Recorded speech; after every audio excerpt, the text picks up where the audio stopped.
كالكاليجة 5 دقيقة كالكاليجة daryeel maamooyinka iyo dayactirka dhallaanka iyo dhammaan caafimaadka guud kalkaal baa laga helaa. Cisbitaalka Kalkaal ee ku yaala magaalada Awrbogeys ee ka tirsan gobolka Sool ayaa lagu qabtay xaflad si heer sare loo sagaasimay oo ahayd mid bilal oo lagu xuseeyay sanadkii labaad ee la hirgeliyay cisbitaalkan, waxaana ka soo qayb galay aqoonyahan waxgarad siyaasiyiin iyo dhammaan bulshada qaybaheeda kala duwan. Cisbitaalkan ayaa noqonaya cisbitaalkii abid ugu banaanaa ee laga hirgeliyo deegaanadan, isagoo buuxiya baahi kala duwan ee caafimaad, iyadoo cisbitaalkan ay hoos yimaadaan ama ay yimaadaan in ka badan 30 tuulo kuwaas oo soo caafimaad doonta cisbitaalkan iyagoo ka hela dhammaan adeegyada caafimaad ee loogu talagalay. Cisbitaalka Kalkaal ee Awrbogeys waxa uu buuxiyaa dhammaan adeegyada caafimaad ee loogu baahnaa, waxaana ka howlgala dhaqaatiir tayadooda aad u sareyso kuwaas oo ay mahadnaqeen bulshadii ka soo qayb gashay xafladda ay ka markhaati kaceen inay yihiin dhaqaatiir u carbisan aqoon iyo waayo-aragnimo u leh waxa ay qabanayaan ee dhanka caafimaadka. Cisbitaalka Kalkaal ee Awrbogeys waxaa hirgeliyay gabdho qurba jooga oo ku nool dalka dibadiisa, iyagoo la kaashaday aqoonyahan waxgarad ku kala nool dalka gudihiisa iyo dibadiisaba. ugu horeyntii waxaa halkaa ka hadlay agaasimaha guud ee cisbitaalka Kalkaal Awrbogeys Dr. Sahra Maxamed Fariide, iyadoo ka warbixisay marxaladii kala duwan ay soo maray cisbitaalkan. nooga yimaaday adeer Xuseen Xaashi iyo adeer Maxamed Gaashaan oo ka yimaaday isna Garowe oo aan ku leenahay jazaakumullah khayr safarka iyo hawsha dheer ay galeen iyo sida wanaagsan ay mar walba u yihiin dad cisbitaaladan mar walba taageero oo garab taagan. sida kale waxaan aad ugu mahad celinaynaa hooyooyinka sharafta badan ee umulisooyinka ee ka yimaaday tuulooyinka oo ka yimaaday maanta inay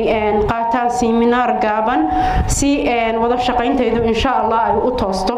baan iyagana ugu mahad celinaynaa ka soo qaybgalkooda.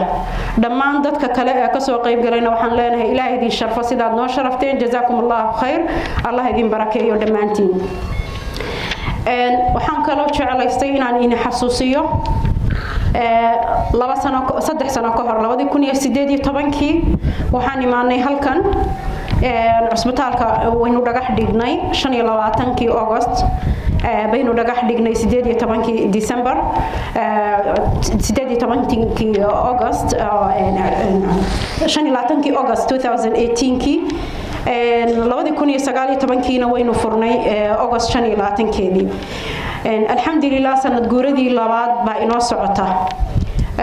waxaan xasuusinayaa dadka inay ahayd maalintaas riyo aynu ku riyoonaynay oo aan lahayn waxbaan qaban doonaa. Ilaahay baa mahad iska leh inuu na waafajiyay qowlkayga iyo ficilkayga iswaafajiyay oo ay noo qabsoontay cisbitaaladii ay noo hirgaleen. Ilaahay baa mahad iska leh oo noo fududeeyay iyo dad badan oo muslima oo tolka iyo Soomaali qayb kasta oo ka qayb qaatay cisbitaaladan dhismahooda iyo horsocodkooda. far kaliya fool ma dhaqday dhahan Soomaalidu haddaanan dad badan oo ama nala jooga ama naga maqan ayna nagu garab gelin oo nagu garab istaagin wax qabadkan waxaan ognahay inayna qabsoomi lahayn. shalay meeshan ka bilownay eber bay ahayd alxamdulillah maantana dhismahaas ay noo 2019 noo dhamaystirmay. maantana waxaan inii sheegi doonaa insha Allah wax qabadkii sanadkaas Awrbogeys cisbitaalkiisa Kalkaal Maternity Health Center Awrbogeys wax qabadkiisa waxa looga yimaadaa 34 tuulo 34 tuulo oo ku hareersan Awrbogeys baa looga yimaadaa. bukaan socodka labada sano waxay ahaayeen 10672 inta ka yar 5 jirka ee caruurta 5 jirka ka yar waxay ahaayeen 2249 kaysaska emergency-ga ama gargaarka degdega u baahnaa ama aha qof dhaawaca ama aha mid xabadi ku dhacday mid si kale xanuun ku dhacay emergency-ga aha waxay ahaayeen 596 bukaan chiefkii cusbitaalka joogay waxay noqdeen labada sano 484 dumarkii ku umulay cusbitaalka waxay noqdeen 249 waxa ilaahay mahadiisa inaan labada sano tirada qaliinku ay noqdeen 20 qaliina laatanka qaliinka ee muddada labada sano ah waxaan u sheegayaa ilaahay ugu mahadnaqayaa oo aan u leeyahay intaasaan sameynay dadka qaar aaminsan in cusbitaaladu ay ku degdegaan qaliinada si ay ganacsi uga sameeyaan inaanan hadafkaygu ahayn inaan ganacsi ka sameeyno laakiin uu hadafkaygu yahay sidoo ilaahayna nagu og yahay in aan dadka waxaan u qaban karno aan u qabano in dadka deegaanka jooga ayna ka walwalin ayna u cararin 34 tuulaba meesha ugu dhow ay soo aadaan ay tahay Orbogays oo ay ka heli karaan service-ka waxaana ilaahay mahadiisa inay noo wada siman yihiin wax kasta oo loo qabanayo kullayna ay iyagana ka warhayaan ayna ka warbixin karaan insha Allah taasi waa warbixintii guud ee cusbitaalka Orbogays sidoo kale waxaan u mahadnaqayaa dhammaan waxaan rabaa inaan idinka waran marka koobaad in la soo wado insha Allah si dhaqso ah loo sameyn doono dhakhtarkii qaybtii ilkaha la furi doono dhawaan sidoo kale waxaan maalin dhaweyto sameynay fundraising kaas oo ku ururinay lacagtii ambulance-ka laba ambulance oo cusbitaalka ururiya Orbogays ilaahay ba mahaddas kale way soo ururtay waana la gaday soo diristooda 28 August baa la kulli anaga naloo dhiibaya kadib bay bilaabmaysaa in processkii loo soo diri lahaa Soomaaliya ay ku imaan lahaayeen marka taasna kulli waxa hirgeliyay runtii oo aan jeclahay inaan si gaar ah u xuso Maxamed Xasan Daarood ilaahay ajri xasanaadka ka siiyo oo runtii qayb libaax ka qaatay sidoo kale wiil jooga Cumaan oo la dhaho Cabdiqaadir Axmed Soomaali oo reer Cumaana oo ilaahay ajr iyo xasanaadka ka siiyay isagii tiimkii Cumaan oo Naasir Saciid Afjaar kamid ahaa ba waxay ahaayeen dadkii runtii qayb libaax ka qaatay iyagana waxaan jeclahay in aan halkan uga mahad celiyo hawshaas ay ka qayb qaateen qof kasta oo ka qayb qaata hawlaha noocan ah kulay ajarkiisu uu gaaraya waana waxa kaliya aynu aakhiradeena u dhiganayno wax qabadka aynu deegaankeena insha Allah u qabanayno kulay waa ku soo noqonaya sababtoo ah waxaan rabaa inaan insha Allah dad qaarkood oo nala jooga inaan abaalmarin siino waxaan rajaynayaa inaan abaalmarintaydu sayna u noqonin wax hadala kaliya ay noqoto tiro kooban oo muddadiiba mar dad kooban la dhiirigeliyo oo si ay dadku shaqada ay u sii wadaan oo si wanaagsan ay inoogu socoto insha Allah wassalaamu calaykum ugu guuleysiyay inay yimaadaan bukaankii markaas yimaaday 186 bay ahaayeen 44 baa la qalay total bukaankii cusbitaalka uu wax u qabtay ama uu daweeyay waxay noqdeen 14,111 bay noqdeen labada sano shaqadii uu cusbitaalkaasi intuu u shaqeeyay marka waxaan rabaa horta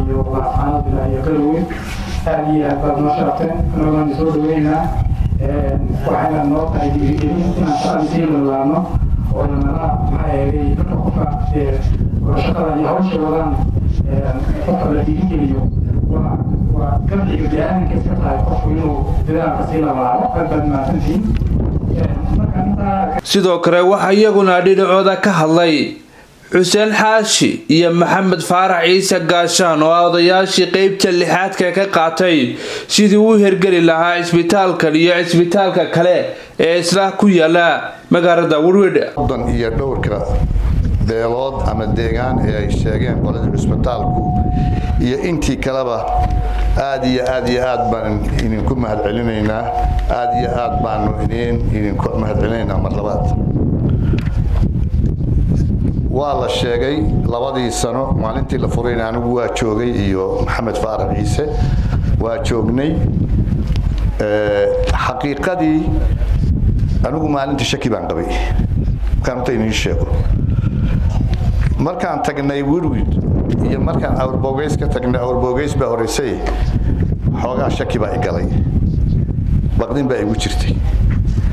baqdintaasi maxay ahayd marka waa sheegi doonaa laakiin maanta waa iga baxday waxay iga baxdayna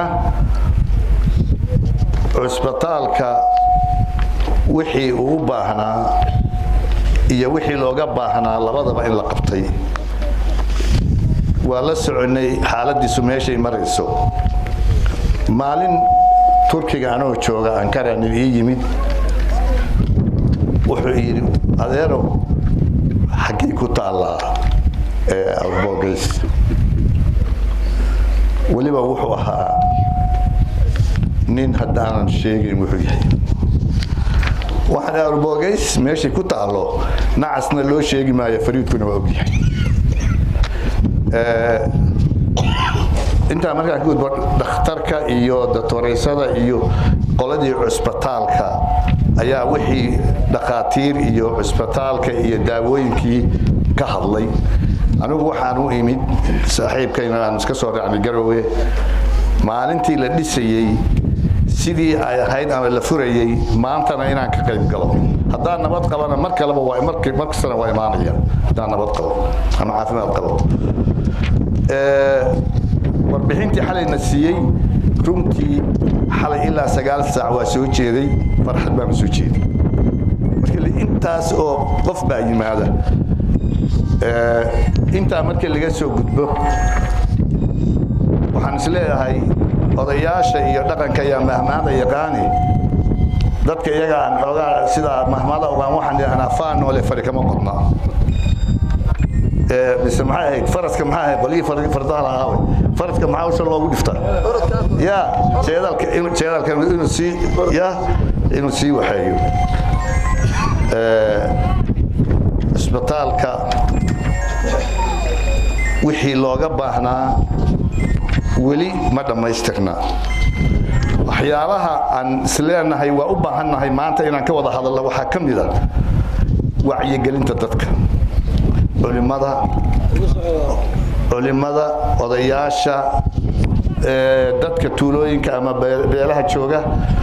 in wacyigelinta masaajidada in lagu daro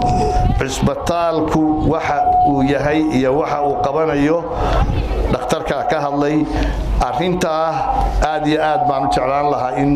tuulooyinka marka la aadayo ama beelaha marka la aadayo ama odayaashu isxil qaamaan uqaashu isxil qaamaan loo tago laga wacyigeliyo laga sameeyo wacyigelin aad baan u soo jeedin lahaa u jeclaan lahaa inta kadib meel fiican buu marayaa xalayto waxyaalaha dhacaya markay waxa weeye hal baabuur baa yaala inkastoo hadda gaari kalena soo socdo intii aan joogay waxaan arkayay 3 call oo emergency ah oo baabuurkii isagoo meel ku maqan meel loo diray walaga bixiyaa dhaqso looga bixiyaa hadii Ilaahay yiraahdo waxaan isna la soconay saaka in dhakhtarka iyo tiimkiisii saaka waagu markuu bariyo cusbitaalka ay ka baxeen maalin dhaweyd qof deegaanka kamid oo jirada in baabuurkii loo diray baabuurkii markii loo diray oo dhakhtarkii loo diray oo daawo loo diray in la yiri bixi mayno tagi mayno war qof taban habeen jirana ama umul ha noqoto ama ha foolanaysa inta gaari loo diray imaan waayay waa garan kartaan waxa ka imaanaya marka waxaan ujeedada u leeyahay war qofka marka gaariga loo diro ee loo tago ha yimaado ha la keeno Ilaahay baa wax badbaadin kare laakiin loo dadaalo in la badbaadiyo aad baan u jeclaan lahaa taa in la helo arinta kale guddiga caafimaadka maxaan ku raadaa dagaalboos ayagana waxa laga rabaa inay wacyigelinta iyagu hogaamiyaan oo ka qabtaan waqtigu waa iska gaaban yahay xamar baan anagu joognaa wixii aan ka qaban karno marqaantina waa leedahay waa idin soo waxayna waa leedin keenaa ama boosaasaa ka soo degto ama garow aan ka soo dejinno ama hubyaan ka soo dejinno baalkan deegaamadeena kale aan ka soo dejinay buuhoodle aan ka soo dejinay tallaalkii baa u dambeeyey ciidamay istilaasheen 1000 irbadood baa halka idin taalay ma aqaan istilaasheen kale xamar mar haddii xamar la magacaabay xagga si kastaba aan ku keenno cid kasta aan la kaashanno waxna waa noo soo suuro galaan waxna nooma suuro galaan waxaan u malaynayaa tan dawladdii u dambeysay boose lagu dejiyey meeqaala 520 iyo tan ee ay leedahay maxaan ku leedahay awrbees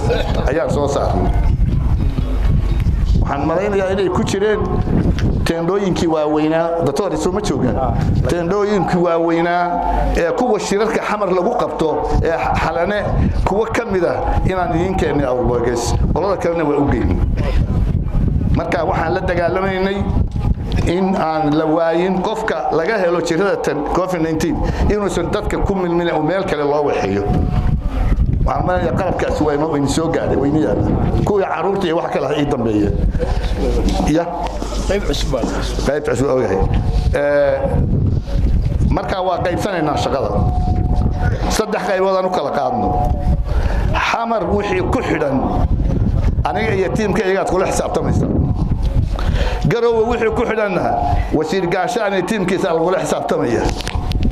dadka in la waxyi geliyana idinka la kula xisaabtamaya dhaqaatiirta iyo tiimkoodana waxa lagu xisaabtamaya wixii ay ka hadlayeen baaraba haddaynan hawsha sabab kala qaadan hawsha inoo socon mayso waxay la tahay marka inaynu aniga shakigii horta wuu iga baxay runta marka aan idin sheego Woodward markaan tagay waa shakigu galo Woodward waxaan arkay si kala ah oo xoogaa waxaan si wareedhe xaaladu arna ilaahay waxna habayni baan si moogtahay laakiin way iga baxday xaqada marka aan idin sheego saasaan maanta qabaa waan isleeyahay waxa weeye marka aan ku soo gabagabaynaya gacmo wada jir bay wax ku gooyaan dhaqaatiirta iyo odayaasha iyo gabdhaha umulisooyinka ah ee dhaqanka gabdhaha umulisooyinka dhaqanka ah ee saakana halka joogay waxa weeye wax dhakhtarku sahli karo in qof naftiisii isaga naftiisii iyo wuxuu dhalayayba 20 casho ama bil lagu hayo tuulo waxa ka qurux badan cusbaalka in la keeno lagu umuliye lagu ayagana in la tababaro orientation oo la siinaya la xeeyo marka waxaan leeyahay meel fiican bay maraysaa idinkuna dadaala anana waa soo dadaalaynaa wixii aan soo qaban karna waa qabanaynaa dhakhtarka maalintii la furay waa jooga khayr Allah siiyo anigu haday markaa u sabciiseen waa ku farxay waxaan u malaynayaa halka waxa idin ku yimid dhaqaatiirtii indhaha halka idin ku yimaadeen Soomaa wixii qaban karena way qabteen annaga marka waxa weeye wixii meelaha kale la boobayo ku xidhan boobka annaga ku filan oo daayay waa soo qabanayna annaga xaga joogna cid kasta aan la kaashanay laakiin annaga waxaan ka rabnaa qofka xanuunsan ee ambalaaska loo diray inuu soo raaco ambalaaska uu yiraahdo waa iska tag in xilligiisa qofka cusbitaalka la keeno ma dhaqaatiirta lala shaqeeyo ugu dambeyntii waxaan jeclahay inaan ilaahdo Allah idin barakeeyo waa mahadsantihiin meel fiican bay inoo maraysaa dadaal baa layna ka rabaa maanta 35 tuulo miyaahida waxa la sheegay 34 iyo 35 waa isku mid ka la markaan iskaga dareynaa arrin fudud ma aha problemka jiro waa maxay meel markii wax laga dhiso oo cusbitaal laga dhiso oo dhaqaatiir la keeno baa meel halkan oo u dhow oo 20 kilomitir ama 30 kilomitir kalena mid intuu dabadaha ka soo hadla wuxuu yiraahdaa cusbitaal baan ka dhisayaa war kuwa nooca yeeraya kan ku soo dardaaday darbiga lagu daro hal weyneeye isu ururiya isu keena meel isku keena hadii meeshii ninkii barkad ama ceel ku leeyahay waxaan ka furayaa cusbitaal wixii waa fashilmayaan aad iyo aad baa mahadsantihiin waa in mahad celinaya ilaahay baa mahad iska leh maxaa yeelay isbitaalka dadka ownerska dadka iska leh oo kale baan isku tirinaya bacdama ilaa bilowgiisii wax kala socday annagoo aan wariyo wacaal baahin baayaan waxa noo yimi laba gabdhood oo qaaliya oo fawsiye xiise iyo sahra maxamed ismaaciil baa noo yimi dabadeedna waxay yidhaahdeen maraykan baanu lacag waxbaan ka soo ururinay xamarna waxbaan ka soo ururinay caawa idinka waxaan idinka rabnaa $180,000 oo markii ugu horeysaan maqlo isbitaalka arrimihiisa madaxweyne ku-xigeenka axmed cilmi cismaan karaash baa u sameeyey casumaad hotel garaan meel la yidhaahdo 180kii waa lagu tabarucay yani waa lagu yaabaa intii gabdhuhu sheegeen waxaan weli xusuustaa markay fawsiga ka sheekaynaysay dareenkan yani siday ku keeneen inay isbitaal dhisaan waxay yidhaahdeen annagoo weligayaan arag Puntland iman ayaa waxaan soo raacnay isbitaal waxaanu raascanood baan ka soo baxnay baawur baan la soconay dariiqa ayaa annagoo soconna baawurkii qofna joojiyey nin baa marada noo dalaamiga istaagan marada noo ruxayo na joojiyey dareewalku wuxuu meelaan saaruma hayna annaga naga wada isaga dareewalka amooy inta kale dumar baanu nahay bay yiraahdeen baafosiyo warkeedii dabadeedna waxaan wareeri jooji waxa dhici ka inuusan qaadid barbina wax kale jiraan baawurkii joojiyey wuxuu walaalayaalo gabar xaaskaygii oo ugu oo dhowr beri foolanaysay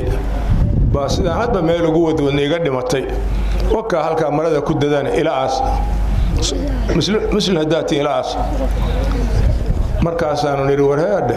waxaynu god ku qodno iyo waxaynu sameynaa ma haynee baabuurkan darratuula noo dhow qalab nooga keen lagu qodo godkii annageena gabadhii baan u tagnay gabadha hooyadeed baa la joogta waxay tiri 5 beri baan waday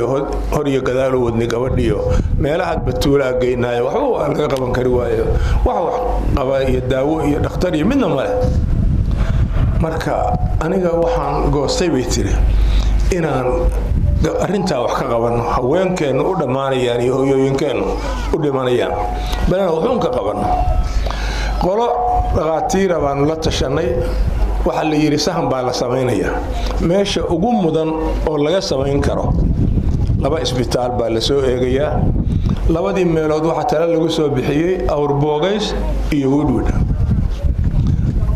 annagoo haysana taladaas baan lacagtii marka lagu dhisi lahaa inaan raadino maraykan hal mar baan ka ururinay tii labaadna xamar bay ahayd tii saddexaadna waa tan caawa idinku nimiyo 180 kun idinka dalbayno halkaas anigu kala qabsaday xuseen waa la joogay sidaas aan mataqaana kaga mid noqonay dadka u gargaaraya lacagtii baan wax ka ururinay wixii baan sameynay hadda waxaan ku jirnaa group la sameeyay oo samafalayaal Soomaaliyeed ma deegaanka kaliya samafalayaal Soomaaliyeed oo gabdhuhu waxay yiraahdeen isbitaalka si fiican buu laba isbitaal u shaqeeyaa laakiin waxa aad noogu dhib badan inaan u weyno gargaaraan u fidino yani ambalaas aan ku soo qaadno markii la soo waco dadku hadda hawshadii waa bartay isbitaalka waa la ogaaday laakiin isgaarsiintii waa naga xun baabuurna loo gado isbitaalkan kaasna mid way soo qiimeeyeen 100 iyo waxay noqdeen maya 35 kun bay noqdeen 70 kun bay lacagtaas loo baahan yahay mudabbil lacagtii alxamdulillah waa lagu soo ururiyay wata hadda saar sheegayso lagado hadda berberi ka soo degay iyada doonaysa oo soo keenaysa ambalaasyadii marka hadii dadaalka la sameynayo dadku inuu dareemo in isbitaalka leeyihiin iyagu inaan qashin loo ogolaan inaan dhibaato loo geysan in maqaatiirta la xushmeeyo in mataqaan loo yimaado in dadku u dhagan nuglaadaan oo ay soo ajiibaan arrimahaas oo dhan baa laga rabaa anigu marka waxaan sheegayaa laba gabdhood baan idin sheegay soo maahayn gabdhuhu 5 bay ahaayeen labada gabdhood aan idin sheegay oo noo yimi iyo 3 kale oo dibadda wali jira 5 gabdhood baan waxaan idhi anigu markaan arkay waxa ay sameeyeen isbitaalkan la sameeyay kaana la sameeyay oo la furi rabo baan waxaan idhi 5 gabdhood waxay ka fiican yihiin oo ka qiimo badan yihiin oo dadka uga waxtaroon yihiin in allaali intii mas'uul soo noqotay oo Saciid Harti sheegata oo Puntland soo martay anigu hadda waa ku jiray wasiir baa soo noqday 2 qol ma aanu dhisin oo ambulatory marka dee gabdhahaas dhowr iyo 20 qol sameeyey soo nagoo fiicna anigu saa markaan idhi baa nin dhakhtar ah maqlay oo la yiraahdo Dr. Arta khayr Allah siiyo misal weyn meesha ku ay garow ciise xamuuda wuxuu gaashaan waad gaftay khalad baad samaysay warkaaga waa inaad saxda maxaa jira waxaad oranaysaa shanta gabdhood waxay ka fiican yihiin oo dhaamaan oo bulshada wax taro yihiin dhammaan intii madax Puntland ka noqotay madaxweynayaasha marka laga bilaabo kulligood ha kala reebin kulligood laba qol qof sameeyay ma ku jira buuyi iyaga qolalka waaweyn dhisay daaraha dhisay u dadaalay magaciisiga marka gabdhahaas Allah ciseeyo Allah darajeeyo jannat firdaws Allah ka waraabiyo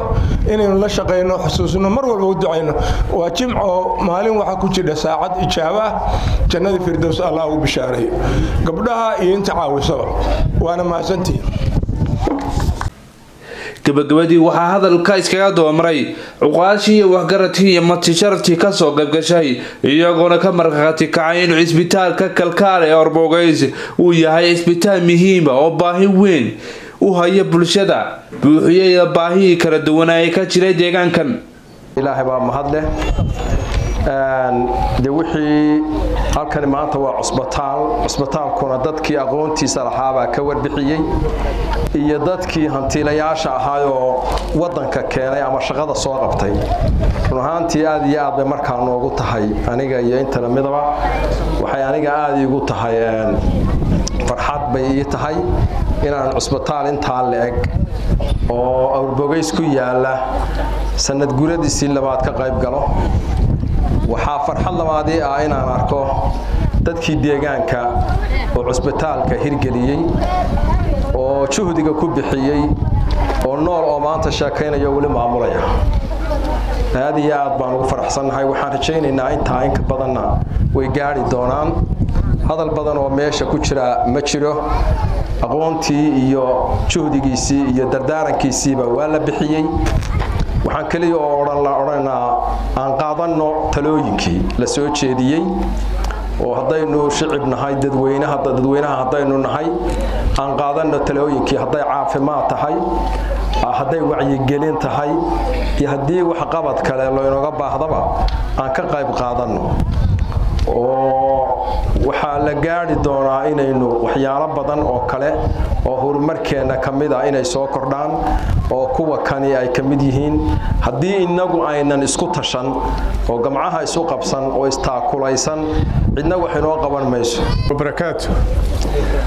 بعد السلام waxa wax lagu farxaa wixii halkan hadda ay kaga sheekeynayeen qolada dhaqaatiirta oo Orbogays ka dhacay waxa soo ah dhakhtarka aynu hadda u joogno xafladiisii sanad guurada labaad oo runtii magaalooyinka waaweyn ee gobolada ama caasimadaha la tartamaya wax aad iyo aad loogu farxo wax ilaahay loogu mahadnaqo ilaahay baa ina siiyay cid kasta ka soo shaqeyso ilaahay ajra ka siiyay ilaahay weyn baa ina siiyay alxamdulillaahi rabbil aalamiin ilaah baa mahadda iskale